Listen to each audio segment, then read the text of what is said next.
హత్య చేయించిన వాళ్ళతో భుజాలు రాసుకొని తిరిగారు. సొంత చెల్లెళ్ళకే వెన్నుపోటు పొడిచారు. 5 కోట్ల మంది ఆంధ్ర రాష్ట్ర ప్రజలకు బీజేపీ పార్టీకి ప్రత్యేక హోదాను తాకట్టు పెట్టారు. ఈరోజు జగన్మోహన్ రెడ్డి గారు ఢిల్లీలో ధర్నా చేస్తారా?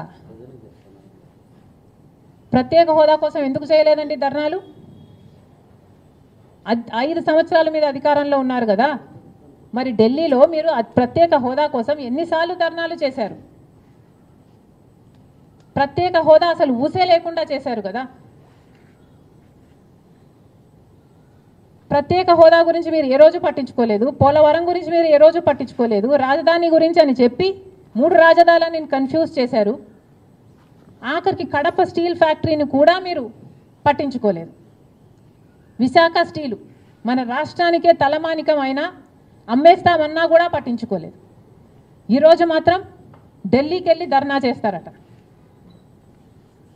మీ కార్యకర్తను చంపేస్తే ఢిల్లీకి వెళ్ళి మీరు ధర్నా చేస్తున్నారే, మరి మీ సొంత చిన్నాన్నను చంపేసినప్పుడు మీరు ఢిల్లీలో ఎందుకు ధర్నా చేయలేదు న్యాయం కోసం?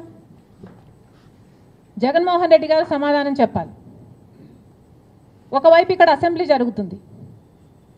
అసెంబ్లీ జరుగుతున్న సమయంలో మీరు అసెంబ్లీలో ఉండకుండా ఉండే ధైర్యం మీకు లేక ఇలా సాకులు వెతుక్కొని మీరు ఢిల్లీ వెళ్తామంటున్నారే. అంటే అసెంబ్లీలో ఏ బిల్లు ప్రవేశపెట్టినా అది ప్రజలకు వ్యతిరేకమైన అది పాస్ అయిపోవాలనా?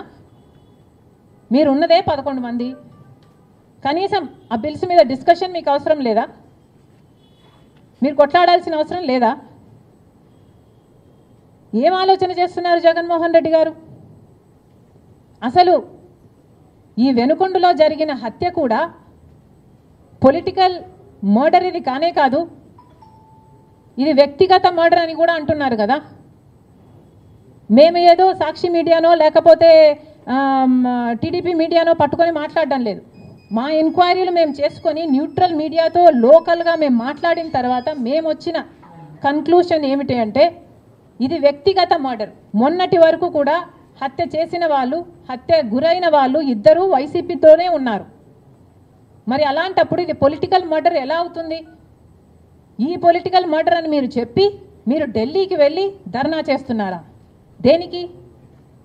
మీ ఉనికి కాపాడుకోవడం కోసం, మీ పార్టీ కోసం అని చెప్తున్నారు.